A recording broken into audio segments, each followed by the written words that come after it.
Assalamualaikum warahmatullahi wabarakatuh. Halo teman-teman, di video kali ini coba kita bahas ya ciri-ciri saham gorengan ya teman-teman. Khususnya bagi pemula yang masih belum begitu hafal ya dengan karakter suatu saham. Nanti teman-teman bisa simak di video ini ya. Pada prinsipnya adalah jangan sampai kita terjebak di suatu saham gorengan ya. Saham gorengan itu apa ya? Saham yang ciri-cirinya ada beberapa hal ya. Yang pertama adalah saham tersebut biasanya naik secara tidak wajar ya. Jadi dalam waktu yang singkat ya, misalnya kayak saham apa ya yang kemarin baru tren ya. Coba cek misalnya brand ya. Brand ini kalau menurut saya nih termasuk saham gorengan ya. Karena apa? Dalam waktu 3 bulan dia sudah naik sangat tinggi ya. Ini teman-teman patut waspada ya, karena bisa jadi ini kenaikannya sudah melebihi ini ya fundamentalnya ya, karena saya sudah pernah bahas di video sebelumnya tentang saham brand ya. Jadi kalau teman-teman sudah cuan ya, lebih baik segera dilepas dulu ya. Terus kemudian saham-saham yang fundamentalnya kurang bagus tetapi dia naik turunnya cukup drastis ya. Ini kita lihat ya, kayak Friend ini tuh Friend sempat naik di 66 kemudian turun ke 52 ya sekarang. Jadi sangat fluktuatif ini Friend. Ini teman-teman untuk pantas untuk berhati-hati ya, jangan sampai kejebak di saham-saham seperti ini ya. Dan masih banyak lagi ya teman-teman, kayak misalnya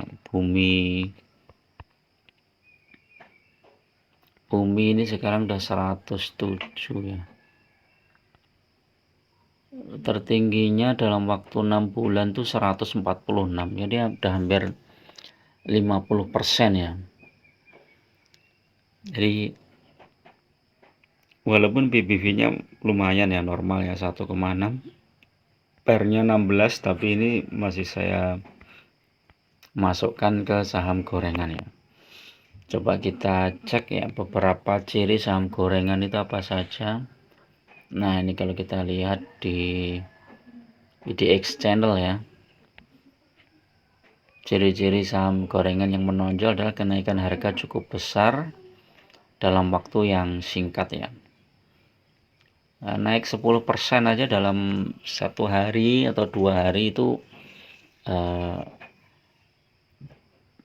kita patut waspada ya. Tetapi kalau naiknya sampai 20%, 30% dalam waktu sebulan itu hati-hati.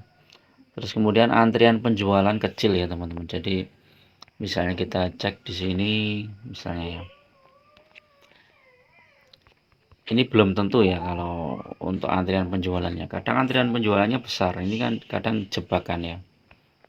Ya ini ya seperti bit ini. Ini bit price-nya ini besar ini.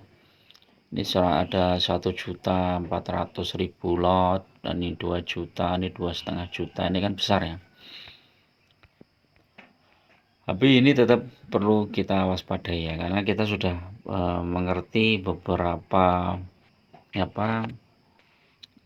karakter saham-saham gorengan ya. Kutu ini juga hati-hati ini ya teman-teman. Nah ini, dan saham-saham IPO ya, saham-saham IPO itu sangat rawan terhadap gorengan. Ya memang ada, setiap saham itu ada yang ini ya, ada yang menjaga ya istilahnya. Tetapi kalau dia transaksinya wajar, kita itu nggak masalah ya. Jadi kalau yang bermasalah adalah transaksi yang tidak wajar ya.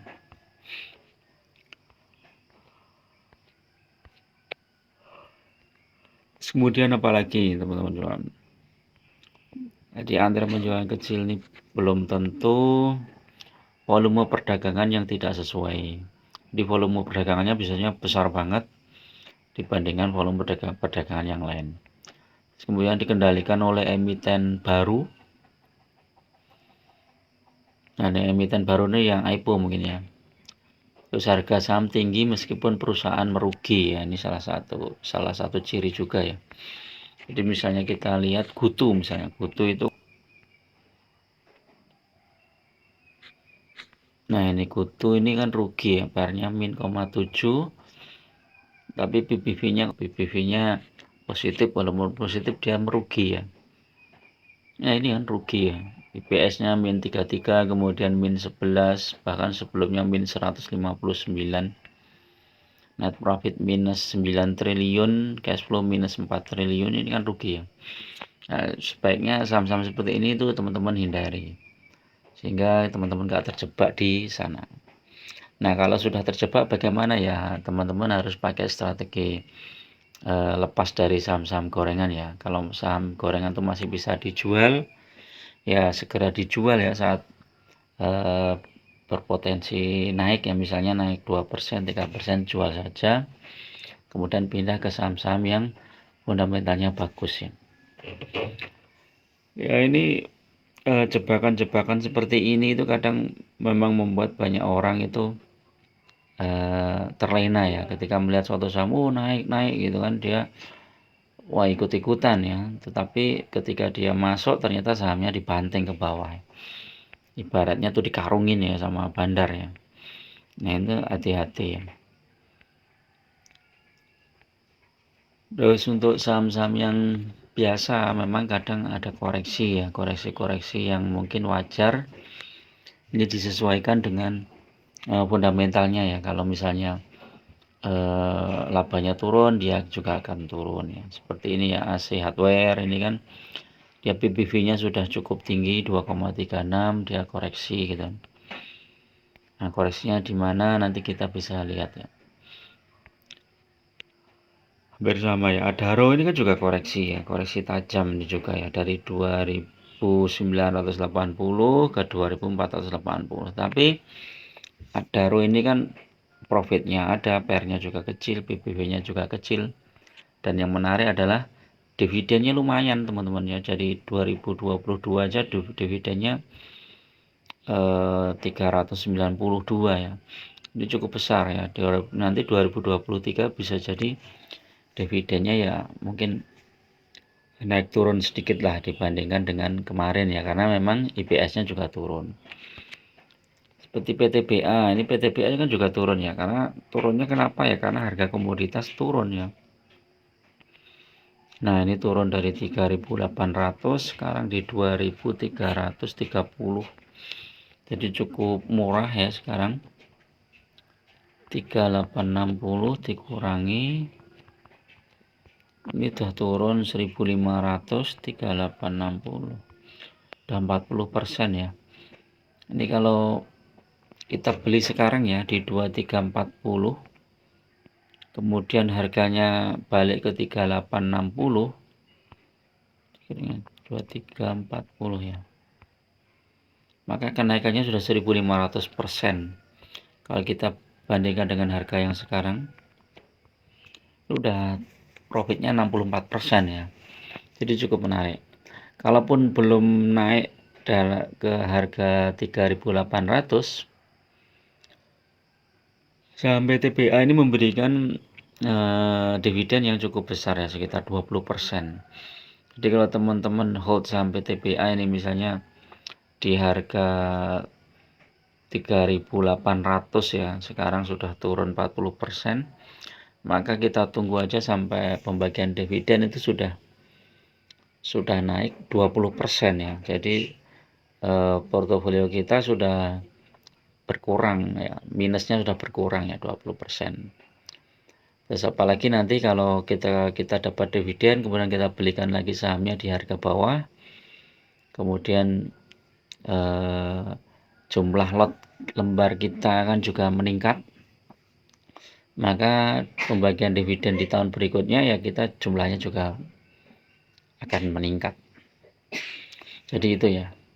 Jadi intinya teman-teman untuk pemula ya, khususnya untuk hindari saham-saham gorengan, terus kemudian hindari juga main margin ya, jangan pakai margin.